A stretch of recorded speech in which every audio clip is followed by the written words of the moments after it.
You're listening to Consulting Logistics, presented by Aborn and Company. I'm your host, Tim Dooner. Thank you for joining us today, or welcome back if you've been here before. Today we're going to have a very special episode about shipper of choice with our own Chris Peckham, Director of Operations for Aborn and Company. Chris has held high-level positions with Adidas, or, if you've worked for them, Adidas, Ascena Retail Group, and Shark Ninja. Welcome to the studio. Thanks very much, Tim. It's great to be here. I should also mention, new father and relatively new employee here. You're just new everything. You got that new car smell on you. That's right. So we were very fortunate to welcome Cal and Eugene Peckham 3 weeks ago tomorrow. Congratulations, Chris. Your background. So Shark Ninja was your last gig. You were director of operations over there. Huge company. They do the Ninja blenders and the Shark vacuums that I'm sure everyone's seen infomercials on. Adidas. I used to call it Adidas, but I worked with them for a little bit, and you get corrected pretty quick, right? That's true. Very true. Chris, I think you even played ball for a little while, too, didn't you? I did. After graduating from college in 1997 from Eckerd College, small Division II school in St. Pete, Florida, I kicked around in the minor leagues in the Angels organization. Massachusetts, Ohio, Mexico. You've been all over the place. All over North America. We had a guest on last week, Paul Charles, 13-year veteran truck driver for Dedicated. We're talking about the capacity crisis, ELDs, shipper of choice, and the issues facing the industry, especially the driver shortage. We're talking about how hard it is to recruit drivers and some of the issues that drivers face on the road. One thing he brought up was that his company now is tearing up contracts to misbehaving shippers who detain them for too long. There's a new buzz term going around to describe this. It's called shipper of choice. So I wasn't able to dive that deep into it with him, but I know that you are on the forefront of shipper of choice. You're very familiar with it. So help us out. Let us understand what shippers need to do or need to know to not get their contracts torn up and to be a shipper of choice, to be that preferred shipper and get that competitive advantage because, as we all know, the capacity crisis is not going to abate anytime soon. Yep, that's absolutely accurate. So the whole transportation industry has sort of been turned on its head in terms of capacity. So you've got almost a perfect storm that's happening today. You've got an older, in terms of age, driver pool that's out there. So you see a lot of drivers exiting the market just due to coming up on a retirement age. Let's face it, from a wage and compensation standpoint, they've never really kept in pace with even just basic inflationary year-on-year increases in cost of living. And now you've got a really strong GDP. If you look at any of the manufacturing indexes, they're at their highest point, even going back to 2007. So you've got this perfect storm of not enough drivers, an influx in actual freight needs, and a really strong economy. So now what we've seen is that carriers are actually scorecarding shippers. So before, the old days where the shippers held all the power, and to be perfectly candid, the modus operandi would be to go after the carriers, beat those guys up, unplug a carrier, plug another carrier in to replace them if they weren't getting the service or just any needs that they wanted. Those days are gone, and I don't see them coming back at any point in the distant future. So it seems like shippers, up until this point, have really looked at carriers interchangeably. They could just go and bid. But as we've seen, that's changed. Rates are going up, but it's not just about rates anymore. Capacity is also about simply not getting your goods moved. Because, as we mentioned, there's trucks, but there's not enough guys to put behind the wheel. We heard the term preferred shipper, like in 2014, right? And that wasn't really enforced because there wasn't as big of a crisis as there is now. But as a word of warning to shippers, this is getting enforced now. So what have you learned out there, and what does it mean to be a shipper of choice? Yeah, it's really been interesting. So to become a shipper of choice, you really need to be a lot more carrier facing. Like I said, those days of just beating up the carriers are long gone. So we're trying to encourage our own clients, and we're putting together some tools for them to use to become more proactive in working with their carriers. So you made a good point about it almost being like a commodity service. You can unplug somebody, plug them back in, very similar to how the ocean freight market works today, but it's really not a commodity service anymore. We really need to, as shippers, become a lot more in tune to some of the struggles that the drivers have. And we talk about capacity and just having an overall driver shortage. That's not going to be reconciled at any any point in the near future. That's very clear.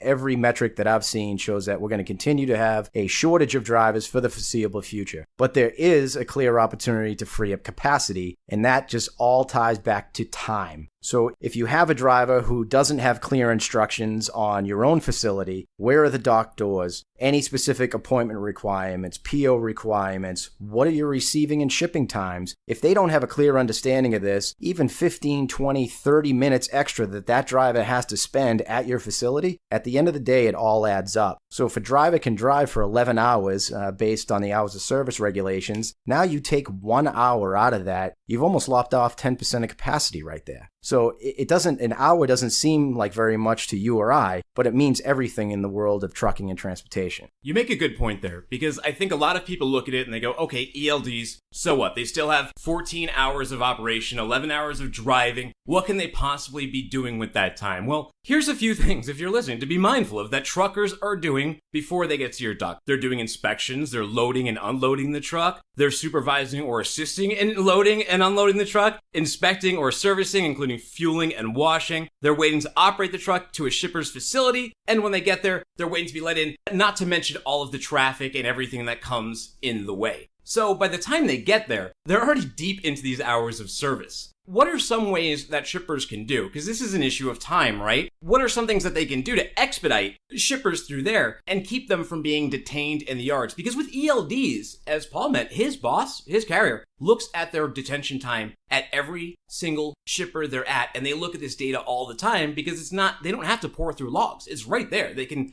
log right into a website and see exactly what is going on. Exactly right. So just to go back to that driving time real quick, there was an interesting study done in 2015, and this was across over 200,000 driving records. So as we said, there's 11 hours of driving time permitted in a 14-hour operational window, and this study showed that the average driving time was a little over 6 hours a day. So a little over half of that 11 hours is spent in some sort of idle time, and it's most likely just waiting for freight to be loaded, waiting for freight to be ready. So there are things as a shipper that you can do to help really facilitate a very healthy relationship with your carriers. One, and the elephant in the room, is just the wait time. So when a carrier comes in, they have an appointment, have the freight ready. And just in time, I mean, every organization wants to reduce the amount of inventory that they're carrying on hand. So they're really relying on just-in-time deliveries. But if you continue to have your carrier detained for multiple hours at a time, what you're going to see eventually is your rates are going to continue to rise, and they're going to rise incrementally faster than a similar shipper that doesn't have detention problems. Or, like Tim mentioned, you're going to see carriers walk away from business that is not profitable. This is not a high-margin business, so you cannot afford to have these guys not operating, not being out on the road. Making sure that carriers are just clear on your facility. Where are the dock doors? How many doors do you have? Are appointments required? Do you have parking available? So parking overall in the U.S., there's a shortage of trucker available parking where they can shut down for the night, catch some sleep. If you have available parking for your carriers on site, believe me, that's a huge benefit. We looked at some other studies too where carriers, maybe they're creeping up on their 9th hour of driving time, and they know that there's a facility where they can stop for the night right where they are. They're not sure if they're going to find another facility in the next 2 hours. So you know what? They shut down because they know that they're not going to get caught in no man's land, so to speak. So they have to remove those 2 hours from available driving time just because there's not enough parking for these guys. Paul, when he was on here last week, was talking about driver disrespect, showing up at places that don't have basic amenities like bathrooms, break rooms, vending machines, and they treat them like second-class citizens with locked doors, telling them to wait outside for long periods of time. These guys are human beings. If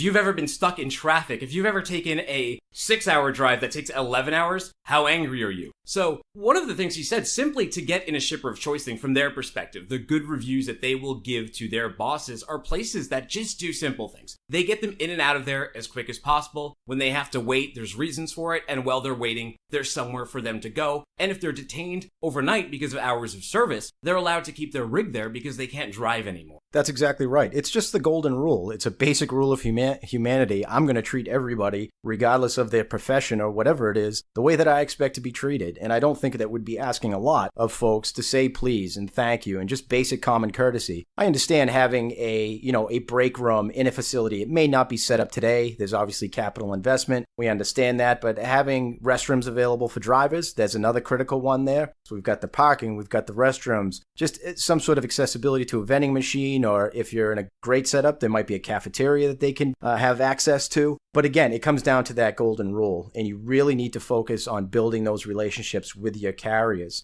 And some consistent feedback that I've heard from the carriers is around technology. So if you haven't invested in a TMS, now more than ever is the time that you need to look in a transportation management solution. So this, because it's technology driven, is going to increase the predictability of the loads for these carriers. So they're going to have better visibility further upstream. They're going to be able to plan their routes and drivers better. You'll take away those drivers showing up and no loads ready. So you can remove some of the stuff. And I think the key takeaway is that there's not one big thing that everybody can do that's going to eliminate the problem. There's many small things that when you add them up together is going to have a significant result. Yeah, a few of the things that I've seen mentioned doing a little research online, our own internal research, what we're hearing feedback from carriers are on-time payment is a big one. There are a lot of shippers, bigger shippers, trying to pressure carriers into 60, 90, 120-day payments. That's not really the way carriers operate or want to operate. So now probably would not be the time to try and pressure that onto your carrier, right? Absolutely. No, that's a great call out. So if you think of like an industry average as a shipper, you may have 30-day or 45-day terms on paper with your carriers, but the industry standard suggests that those payment terms are actually closer to 90 days. So whether it's trying to resolve a dispute on an invoice, or if you're questioning lumper fees, or whatever it is, detention time. So if we're paying our carriers on average 90 days, if you look at from a carrier-facing standpoint, so the invoices that they are paying on, whether it's investment in equipment, 70% of those carrier invoices are due in less than 10 days. So you have a complete mismatch there on how long it takes us to compensate the carriers, and then how long the measurement that the carrier is being held to in order to pay their invoices. So there's a very, very big disconnect there as well. Yeah, it seems like sometimes the negotiating tactics that are used with manufacturers, your overseas suppliers, or even your ocean carriers are trying to be transmuted or transposed over to land carriers, and that's really not the way they do business. Yeah, no, definitely not. The other things that we've heard mentioned, weekend pickup and delivery. Again, these are things to expedite things because of the drive time, so they have an opportunity to get there when there's less traffic on the road. Absolutely. So that's another key one that we've heard consistently back from carriers is any off-hour or weekend availability. Just having that flexibility helps out so much. There's another critical one there. Again, that in and of itself is not going to cure a problem, but all these things that we're talking about, when you bring them together, can make a huge difference. Drop and hook freight. Is that helpful to carriers? How does a shipper go about implementing a drop and hook system? Because I've heard some have been implemented, but there's problems with container detention. They don't want their containers waiting too long with the driver behind the wheel, but they also want their equipment back eventually. Right. So obviously in the carrier world, there's a lot of upfront capital investment in terms of rigs and trailers going into facilities. So to your point exactly, maybe a shipper has a primary carrier, and that carrier is willing to spot 4 or 5 trailers in that yard. But for whatever reason, you're not compliant with your own routing guide, and you see other carriers getting freight that your preferred carrier should be. Well, at some point, the carrier is going to look at you and say, I've spotted this equipment here. That would allow you to fill up these trailers, put them in your yard. Then my driver can come in with an empty, drop it off, hook up to a full one. The paperwork at that point would already be printed and done. It's literally just a signature, and it would be an SLC agreement, a ship a load and count agreement. Now my driver can come in and out. But if those trailers are not being turned and not being filled, at some point the carrier is going to come out. He's going to pick up that idle equipment because they can't make any money on equipment that's not loaded and not on the road. What's the disconnect with the check-in and check-out process? We hear about problems with that all of the time. Is this a case of shippers not delegating tasks properly to warehouse managers, not having the appropriate people there? Because a lot of these truckers are saying they go to places, they have no idea what's going on. People in the warehouse have no idea what is going on, so they barely talk to them, and they sit there with no idea. Yeah, it could really run the gamut on what the issues are. So one could be that maybe all your freight bills are not automated. And believe it or not, you've still got people handwriting out bills for carriers. As carriers come in, if you're not able to have all the paperwork done, now you've got to go and generate all this paperwork and fill everything out. You even get into situations where maybe a driver comes in for noon, everything's not ready. Now everybody disappears for a lunch break. You come back, and now you've detained that driver for about an hour. Or it could be something as simple as there's a ton of institutional knowledge in a shipping office, and that one person is either not there that day, they're out sick, they're on vacation, or they've just exited the industry. So now there's a big disconnect in terms of knowledge transfer, where you've got new people trying to do these tasks that the previous person could do in their sleep. So there's just a litany of issues that could be popping up. You mentioned transactional relationships, shopping between the spot rate market. As we know, if you look at any graph between contract and spot, contracts set the spot, and spot rates are usually always above contract. Now, sometimes you can get locked in long-term contracts that are bad, but we're in a market right now where we know capacity is going to be an issue for the long term. What would your advice be to shippers? Would it be to go out and move to a contract-based system, stop doing the spot, stop shopping every shipment, because carriers don't need to do that? That's less of a priority. Yeah, absolutely. So the spot market is absolutely necessary. There's definitely going to be a need for this. And for some shippers, depending on your volume, maybe that's a really good fit. Because you only have the occasional load, you're not driving a lot of volume, you might be better off in the spot market. But for most shippers, I would strongly encourage getting into some contracted rate agreements, because with the spot market, you're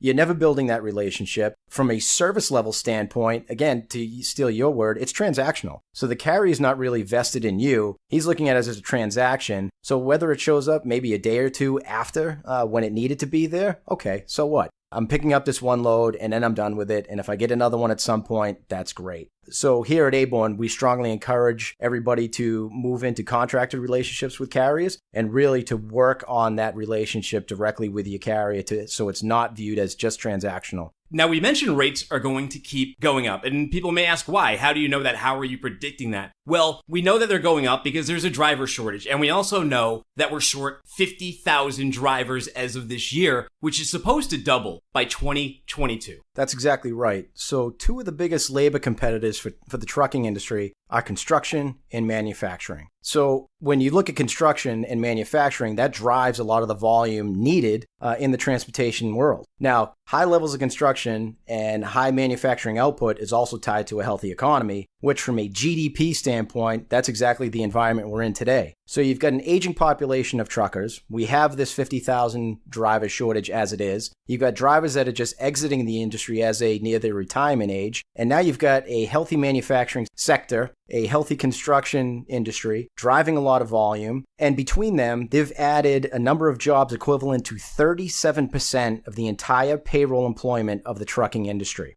Wow.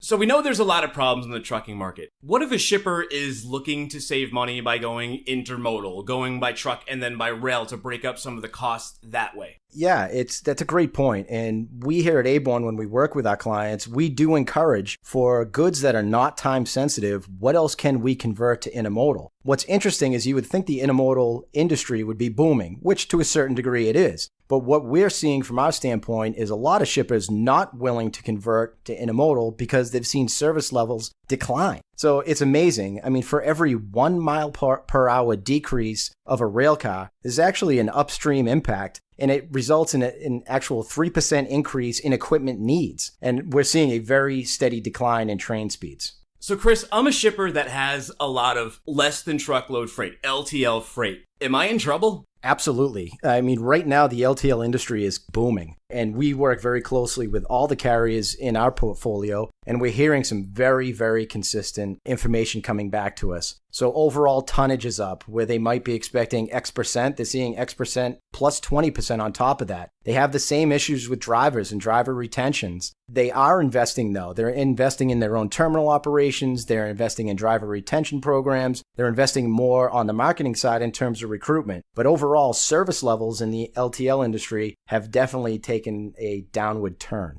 Another suggestion that I heard had to do with routing and using routes that make more sense for the carrier, that they're beneficial to the carrier, and flexibility with the carrier. You know, traditionally you have shippers that pick up the phone, they start screaming, "Where's my freight? Where's my freight? It has to be here now. It has to be here now." In a market like this, we have to be more dynamic and flexible, right? What are some ways that shippers can look at to be a little bit more dynamic and flexible beyond what happens behind the doors of their warehouse or at the dock? Yeah, so there's definitely going to be a changing of the time. And I think Amazon had set up this expectation that I'm going to order something and in 2 days it's going to be there. And we've all enjoyed that to a certain degree. but I think we are going to need to level set expectations. Literally, it's going to take longer for your freight to move. So you need to be proactive and have these conversations with your customers and say, listen, we know 5 years ago this was an automatic 2-day shipping point. That's probably not going to be the case for at least a considerable future. So there just needs to be a level setting of expectations. And even internally, working with your sales group, talk to these guys. We talk here at Aborn about what can we impact with our customers. So there are definitely things in terms of lead time, average waiting times, just making sure all your docs are printed when the driver arrives. So we can and work with our customers and we can impact that stuff directly. Then we say, all right, well, what can we influence, right? So can we influence some of our clients to be more carrier facing? At Aborn and Company, we can make those recommendations, but we can't really impact that. But we want to influence our customers to have those healthy relationships. Can we influence them to take a really good, healthy look at what's happening within their four walls, whether it's total order lifecycle management time? There are some lobbying opportunities. Peter Friedman's renowned in the transportation industry up on Capitol Hill that's lobbying on behalf of customers. And then there are technologies that are available to help address some of these problems.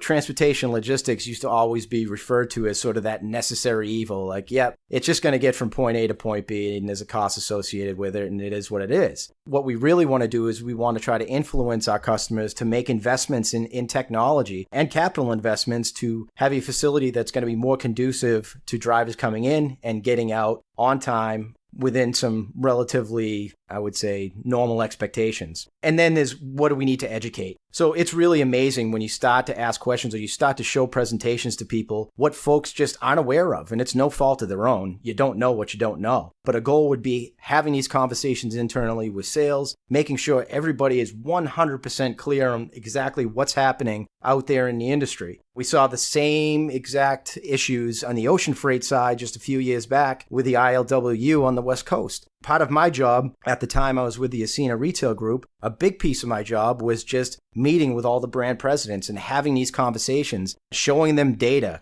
being out in LA and Long Beach, taking pictures so they can see all the container backlogs. The worst part was trying to predict when it was all going to go back to normal, which I proved to be epically bad at.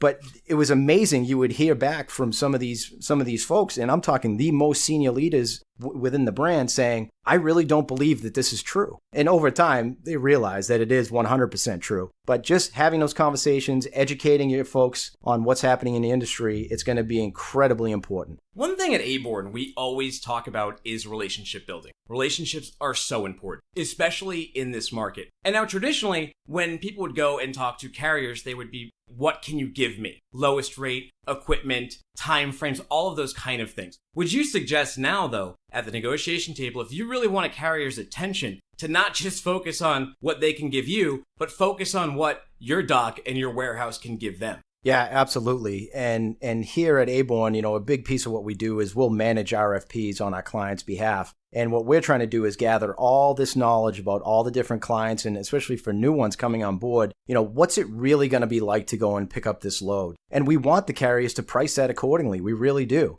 It doesn't do us any good. It doesn't do anybody any good for a carrier to be upside down in terms of costs. So we are trying to gather up all that information so we can paint a really, really accurate picture of, hey, it's not just a lane from A to B. You're going to have your shipper and you're going to have some challenges there. And then a big thing that nobody's really talking about, and Russ Aborn here has been talking about this for 20 years. It's not just who's the shipper of choice, because you have receivers from hell too. So there are certain companies that are just renowned in the industry, and I won't mention any names here, of being extraordinarily difficult on the receiving side. Now, this creates another completely different set of challenges for us here at Aborn. So we have a one-to-one relationship with our clients, so that's where we can impact and influence and educate. But their customers that they're selling to, now's where we really need to arm our clients to have these same conversations with the destinations, with the receivers of this product, because in some cases, it could be a much worse problem on the receiving end.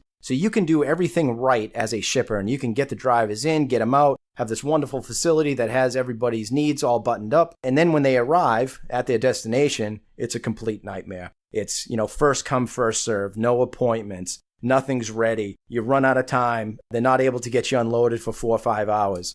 So it's very important for our clients to be having this conversation with their customers as well. So let's say I'm driving down 93, stuck in terrible traffic for hours, so I'm listening to Consulting Logistics in this episode, and I'm a warehouse manager for a shipper, and I go, you know what? Those guys are saying some truth. I've been bad. I've probably been blacklisted by half the carriers in New England. What can you do to start repairing your image, short of going to abornandco.com and contacting us? But what are some measures that they can take on their own? I think it starts with just a very open and honest communication with a local rep. I mean, it's amazing what you can get accomplished when you really just sit down and you become very open, very honest, and very transparent. You acknowledge maybe some behaviors or practices that existed in the past, and you have a clear path forward on why that's changed, why it's not going to revert back to that, and why you're genuinely interested in building a healthy, productive relationship with that door swinging both ways. It's not the customer putting all these mandates on the trucker. It's the customer working with the carriers and saying, all right, you tell us, what can we be doing better